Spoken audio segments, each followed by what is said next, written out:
So hello friend, welcome back to another video. আজ কথা হলো তুফান নিয়ে। তো তোমরা সকলেই জানো যে তুফান সিনেমাটা রিলিজ হয়েছে প্রায় 1.5 বছর 2 বছর আগে, এবং আমি এখনো কেন তুফান নিয়ে কথা বলছি, এটা কথা বলারই জিনিস। কারণ তুফান রেকর্ড কখনো থামে না। তুফান যখন থেকে এসছে তখন থেকে রেকর্ডই করে যাচ্ছে।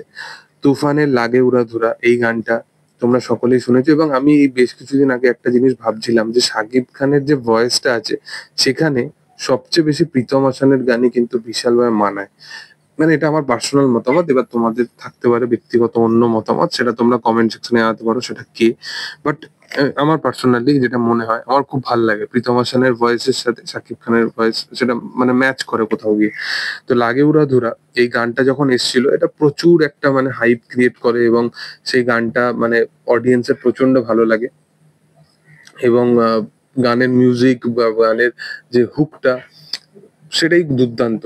তো এই গানটাতে যেরকম ভাবে মিমি, যেরকম ভাবে শাকিব খান তাদেরকে যেভাবে রায়ন রবি প্রেজেন্ট করেছিল, এবং তুমি যদি দেখো যে গানটা কিন্তু কোনো সিনেমার মধ্যে নেই, গানটা অ্যাকচুয়ালি প্রমোশনাল ইভেন্ট হিসেবে গানটাকে তারা বানিয়েছিল, এবং অন্তিম সময় একদম সিনেমা শেষ হয়ে যেতে তারা গানটাকে নিয়ে আসে। তো রায়ান রাফির যে প্রমোশনাল স্ট্র্যাটেজি যেটা সে তুফানের সময় দেখিয়েছিল, সেই জন্যই আমি মানুষটাকে বলছিলাম যে এই মানুষটাই তুফানের সময় এত প্রমোশনাল স্ট্র্যাটেজি দেখিয়েছিল, বা এই প্রোডাকশন হাউসই এত প্রমোশনাল স্ট্র্যাটেজি দেখিয়েছিল।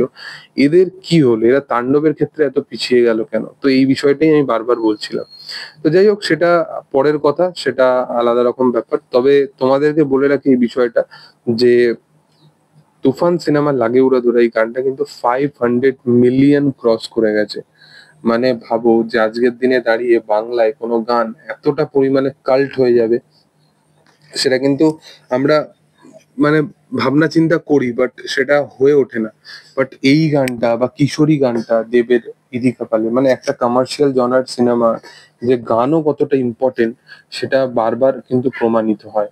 মানে গান চলাটা বা ভালো গানের প্রয়োজনীয়তাটা একটা ভালো বাংলা কমার্শিয়াল মাস সিনেমা বা যে কোনো জনারের বাংলা কমার্শিয়াল মাস সিনেমার জন্য কতটা বেশি মানে ডিমান্ডেবল, সেটা কিন্তু আমরা বারংবার দেখে আসছি। আমরা সত্যি বলছি, আমি খাদানের সময় যেরকম দেব প্রমোশনালি সে কিশোরী গানটাকে চারিপাশে বাজিয়েছে, কিশোরী গানটাও একটা দারুণভাবে সুন্দর গান ছিল, হাইপ জেনারেট করতে পেরেছে, এবং সাথে সাথে সিনেমাটারও প্রমোশন হয়েছে।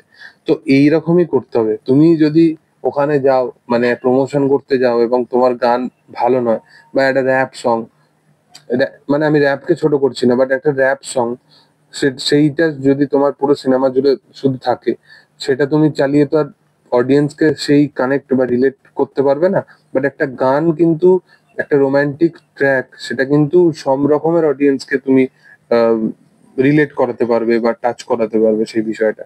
তো যাই হোক, এটাই হচ্ছে আমার বক্তব্য। তোমাদের কি বক্তব্য অবশ্যই কমেন্ট সেকশনে জানিও। ভিডিও ভালো লাগলে অবশ্যই লাইক করো, শেয়ার করো, সাবস্ক্রাইব করো চ্যানেলটাকে, এবং পাশে থাকা বেল আইকনটা অবশ্যই প্রেস করে দিও। Thank you all, by.